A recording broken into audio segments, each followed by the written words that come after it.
پارہ نمبر 12 سورۃ یوسف آیت نمبر 19۔ اعوذ باللہ من الشیطان الرجیم۔ وجاءت سیارۃ فارسلوا واردہم فادلی دلوہ قال یا بشریٰ ھذا غلام واسروہ بضاعۃ واللہ علیم بما یعملون۔ وجاءت سیارہ فارسلوا واردہم فادلی دلوہ قال یا بشریٰ ھذا غلام واسروہ بضاعۃ واللہ علیم بما یعملون۔ وجاءت اور آیا، سیارۃ ایک قافلہ، فارسلوا تو انہوں نے بھیجا، واردہم اپنا پانی لانے والا، فادلی تو اس نے ڈالا، دلوہ ڈول اپنا، قال بولا، یا بشریٰ واہ خوشخبری، ھذا یہ تو، غلام ایک لڑکا ہے، واسروہ اور انہوں نے چھپا لیا اسے، بضاعۃ سرمایہ سمجھ کر، واللہ اور اللہ تعالی، علیم خوب جاننے والا ہے، بما اسے جو، یعملون وہ عمل کر رہے تھے۔ اور ایک قافلہ آیا اور انہوں نے اپنے پانی لانے والے کو بھیجا اور اس نے اپنا ڈول لٹکا دیا، کہنے لگا، واہ واہ خوشی کی بات ہے، یہ تو ایک لڑکا ہے۔ انہوں نے اسے مال تجارت قرار دے کر چھپا دیا، اور اللہ تعالیٰ اس سے باخبر تھا جو وہ کر رہے تھے۔ وارد اس شخص کو کہتے ہیں جو قافلے کے لیے پانی وغیرہ کا انتظام کرنے کی غرض سے قافلے کے آگے آگے چلتا ہے تاکہ مناسب جگہ دیکھ کر قافلے کو ٹھہرایا جا سکے۔ یہ وارد قافلے کے لیے پانی لانے والا جب کنویں پر آیا اور اپنا ڈول نیچے لٹکایا تو حضرت یوسف علیہ السلام نے اس کی رسی پکڑ لی۔ وہ خوشی سے بولا، جب اس نے دیکھا کہ یہ ایک خوش شکل بچہ ہے تو اسے اوپر کھینچ لیا اور بہت خوش ہوا۔ پھر بضاعۃ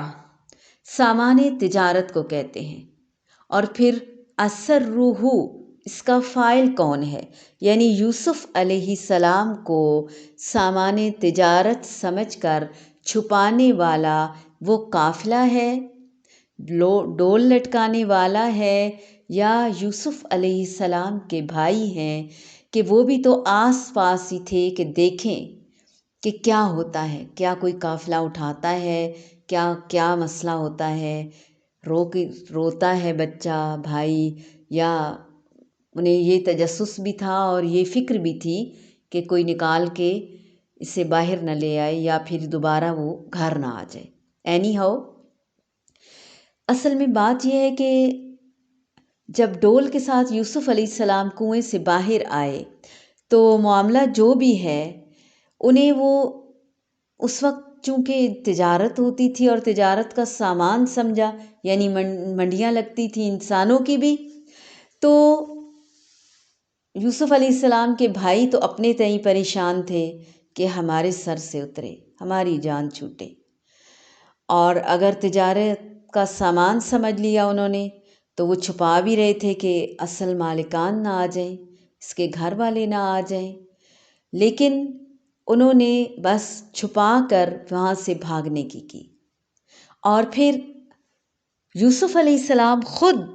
اس لیے بھی نہیں روئے اور نہ بھائیوں کو دیکھ کر پہچانا یا کوئی اس طرح کی بات کی، کیونکہ انہیں بھی ڈر تھا کہ جو بھائی کنویں میں پھینک سکتے ہیں، سختی کر سکتے ہیں، مار پیٹ سکتے ہیں، وہ مجھے قتل بھی کر دیں گے۔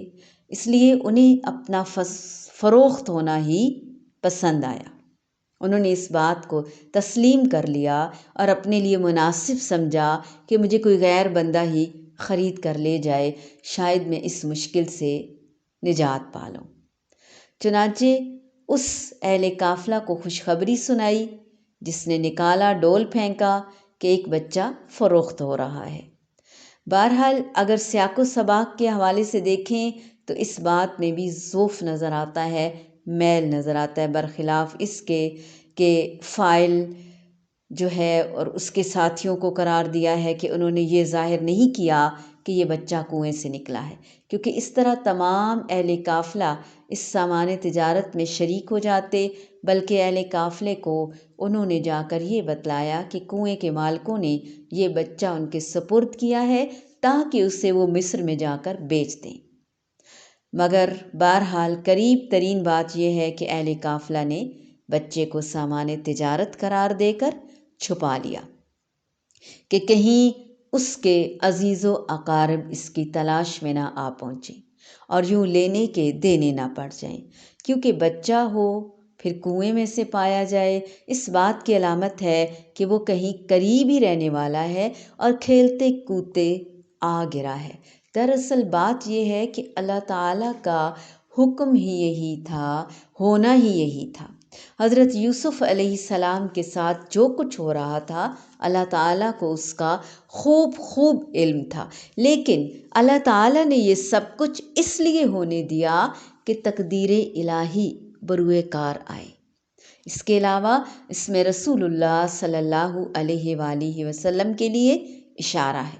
یعنی اللہ تعالیٰ اپنے پیغمبر کو بتلا رہا ہے کہ آپ کی قوم کے لوگ یقیناً ایذا پہنچا رہے ہیں اور میں انہیں اس سے روکنے پر قادر بھی ہوں، لیکن میں اسی طرح انہیں مہلت دے رہا ہوں جس طرح سے برادران یوسف علیہ السلام کو مہلت دی تھی۔ اور پھر بالآخر میں نے یوسف علیہ السلام کو مصر کے تخت پر جا بٹھایا اور اس کے بھائیوں کو عاجز اور لاچار کر کے اس کے دربار میں کھڑا کر دیا۔ اسے لہٰذا اے پیغمبر، ایک وقت آئے گا کہ آپ بھی اسی طرح سرخرو ہوں گے اور یہ سرداران قریش آپ کے اشارے ابرو اور جنبش لب کے منتظر ہوں گے۔ چنانچہ فتح مکہ کے موقع پر یہ وقت بہت جلدی آ پہنچا۔ تو حالات کس طرح سے بدلتے ہیں،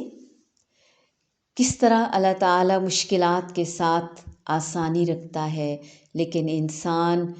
اللہ تعالیٰ کی ان حکمتوں کو سمجھنے سے قاصر ہی رہتا ہے۔ تو ہم پڑھنے والے بھی اپنے حالات اور اپنی مشکلات کے مارے دین سے دور نہ ہوں، ایمان کا سودا نہ کریں، دل تھوڑا نہ کریں، بلکہ صبر کے ساتھ انتظار کریں۔ جو یوسف کا رب ہے وہی ہمارا بھی رب ہے، وہ یوسف کی مدد کرنے پر قادر ہے، انشاءاللہ وہ ہماری مدد پہ بھی قدرت رکھتا ہے اور ضرور مدد فرمائے گا۔ وَجَاءَتْ سَيَّارَةٌ فَأَرْسَلُوا وَارِدَهُمْ فَأَدْلَىٰ دَلْوَهُ قَالَ يَا بُشْرَىٰ هَٰذَا غُلَامٌ وَأَسَرُّوهُ بِضَاعَةً وَاللَّهُ عَلِيمٌ بِمَا يَعْمَلُونَ۔